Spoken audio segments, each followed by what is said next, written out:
everybody, and welcome back to the Zero Hour. I am Richard RJ Eskow, and here in Washington, D.C., we had an incident where a conspiracy-minded gunman entered a pizza place and fired off a round before being arrested by police. He was acting on the theories published by a whole series of, here to talk more about it. It's a little hard to lay out, but it's very connected to what's going on with the election in the country in general. Here to talk about that with us now is David Neiwert. David is an investigative journalist. He's been on the show before. He's an author. He's based in Seattle. His most recent book is Of Orcas and Men, What Killer Whales Can Teach Us. He is a senior editor at Crooks and Liars. He's won a National Press Club Award. He also writes for the Southern Poverty Law Center. Dave, thanks for coming back on the show. RJ. So tell us a little bit about this Comet Ping Pong was the name of the place, about this shooter. Tell us, what do we need to know? Well, the essential thing is that, about a week before the election, WikiLeaks released some more John Podesta emails, and among them were some emails that a bunch of people, including people at 4chan, as well as Alex Jones on his InfoWars radio program, interpreted as indicating that there was actually a child sex abuse ring occurring through the auspices of this pizza parlor in downtown DC. It's fairly typical of the kind of nonsense that happens in conspiracy circles. But, and a lot of people think of conspiracy theories as being relatively harmless, sort of mental fantasies that people indulge in.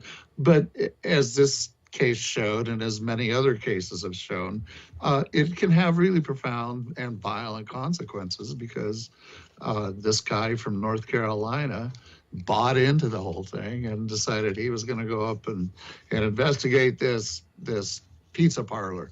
Yeah, I think people don't. So that was what he went in. He was just self-investigating. Well, I do my own research, sort of thing. You hear that a lot from these conspiracy theorists. So. Yeah, self-investigating is an odd phrase. It's the one he used, that he was self-investigating. I mean, that's the only investigation I know how to do. But yeah. But this was scary. This guy obviously, he brought an AR-15 or something. He fired off a round. He could have, hurt somebody. And a lot of people, the kind of people who listen to this show, the kind of people who live in the sort of reality-grounded world, I would say they don't realize the extent to which a lot of people buy into the craziest theories. I mean, we're talking millions of people, aren't we? We are. It's kind of astonishing. We've really kind of reached this, I would call it an epistemological crisis in the country, where you have a significant portion of the population that simply is willing and eager to believe things that are provably false. And not only that, you've got a whole industry geared up to help them believe that. It's just kind of astonishing. And especially, for an old kind of curmudgeonly journalist like myself, I used to sit on news desks and berate reporters for not being factually accurate.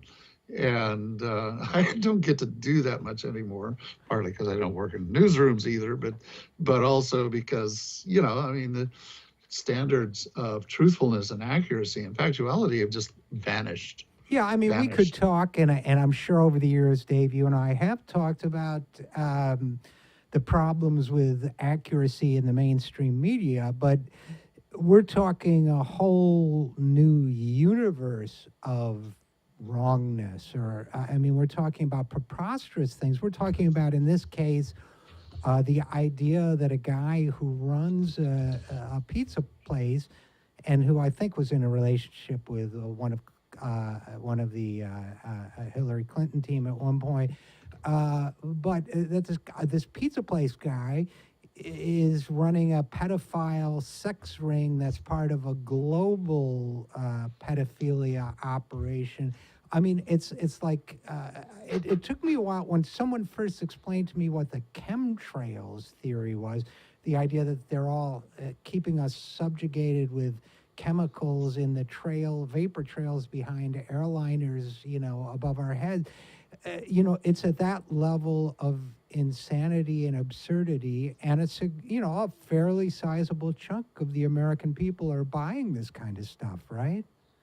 Well, yeah, and especially now that we have a president-elect who is one of the people who buys into it. I mean, he's an Alex Jones fan. He goes on Jones's show. He says he has a fantastic reputation, and and this kind of stuff. It's very, very disturbing. We've known for a long time that conspiracy theories have this sort of unhinging effect on people and can, in fact, induce violence. I mean, we saw it, with Jared Lochner shooting those people, including Gabby Giffords, back in Arizona a few years ago. This is a guy who had also bought into all the Alex Jones conspiracy theories, and he's not the only one. I mean, there's a whole long list, including Timothy McVeigh. There's a whole long list of people who buy into these things and then act out violently because they've been unhinged. And we believe in free speech in this country, and I don't see any way to shut down an operation like Jones's and still be constitutional. But my God, there has to be at some point that the American public says, we need truthfulness and accuracy, not wild speculation that drives people crazy. Yeah, you raise a fascinating question, Dave Neiwert, which is, obviously, you and I, especially people like us, are adamantly opposed to any infringement on freedom of speech. And to a certain extent, conspiracy theories have always been with us, whether it's the Illuminati or, whatever. But the fact is that technology now amplifies and disseminates crazy stories at a speed that was unthinkable just a few years ago. And you saw it with the past election and, the farms and the data farms in Macedonia and the teenagers in Texas who were creating phony pro-Trump news sites because they were just getting enormous clicks out of it. So, it reminds me of the president of Colombia said about drug dealing that the only law that the drug dealers respect is the law of supply and demand. To me, it seems also true of fake news purveyors like Alex Jones with his InfoWars site and his radio show and so on, that they're obeying a law of supply and demand, and there seems to be a huge demand for it right now. Yeah, it's really hard to say why. I mean, some of it is that I think people have,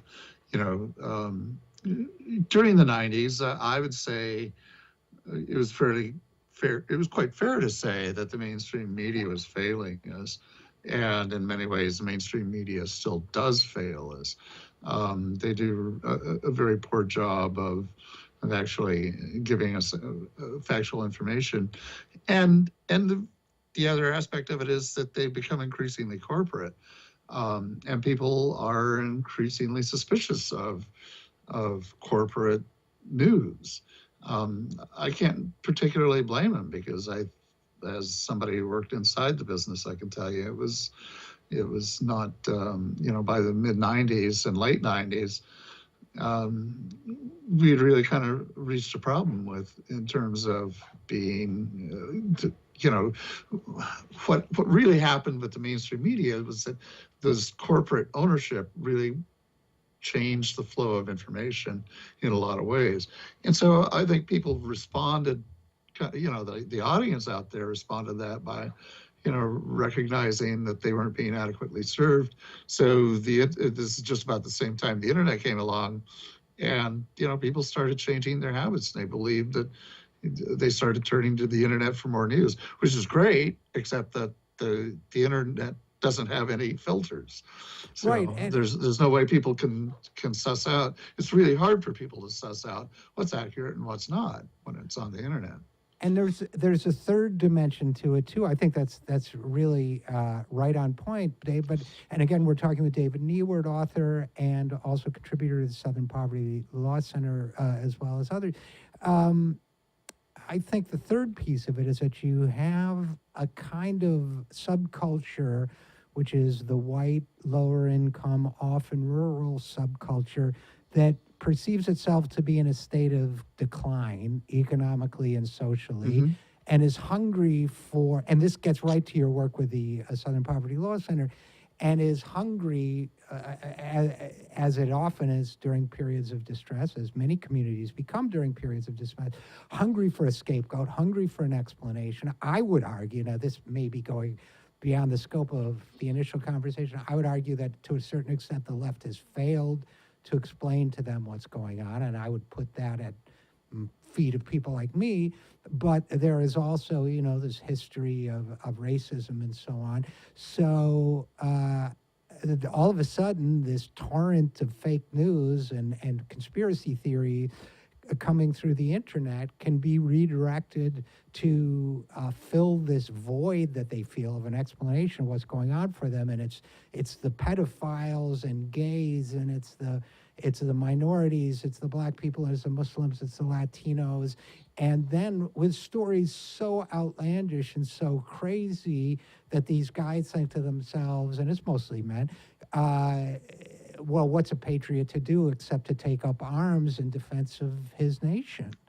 That's right. That's right. Yeah. And it goes to, we saw it, for instance, with the whole Jade Helm conspiracy theory that Alex Jones also promoted, where, people were showing up at public hearings and berating Army colonels for supposedly planning to round up and incarcerate American citizens. It's really hard to explain to people, or really hard to kind of come to grips with why conspiracism is so popular. And there is a whole complex of reasons for it. I am actually not really keen on the economics theories.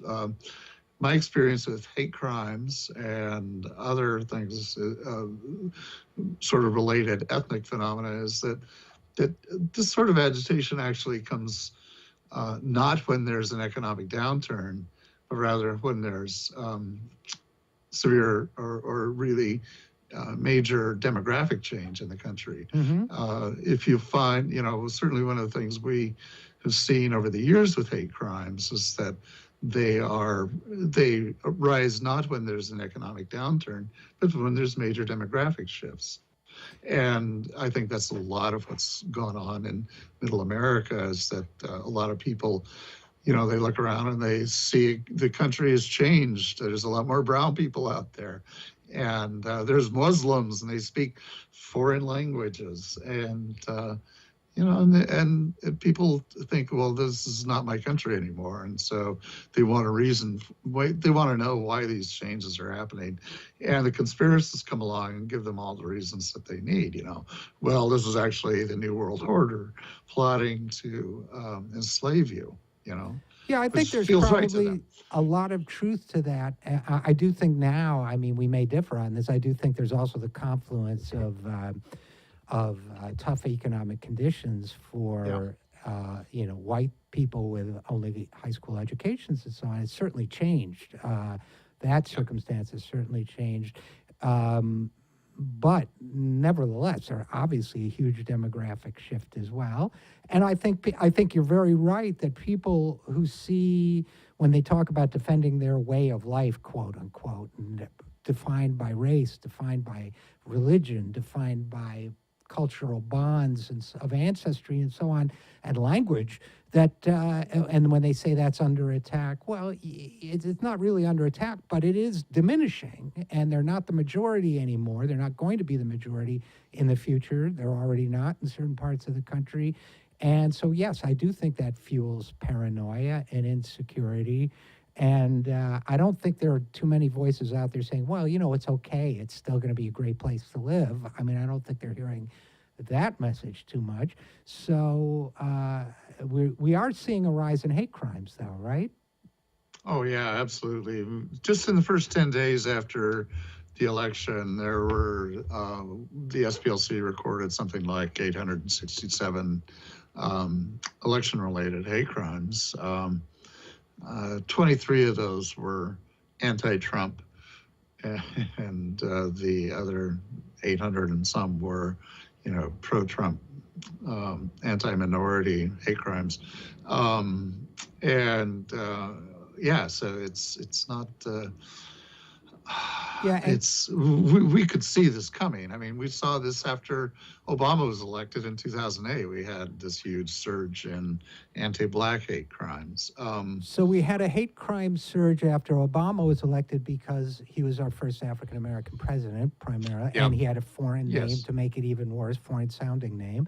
And now we have a surge in hate crimes, arguably because the president elect ran by and won by tapping into that vein of hate. So I guess the conclusion of all this is for someone like you, Dave, who among other things covers hate crimes in this country, you're probably going to have a busy 4 years. I'm not looking forward to it. No, sir, I am not either. But I thank you for covering this. It's a tough beat to cover. And I thank you, as always, for coming on the program, David Neiwert. Thank you for having me, RJ. Always good to chat with you. Same here. And we will be right back after this. This is Richard RJ Eskow, and this is The Zero Hour.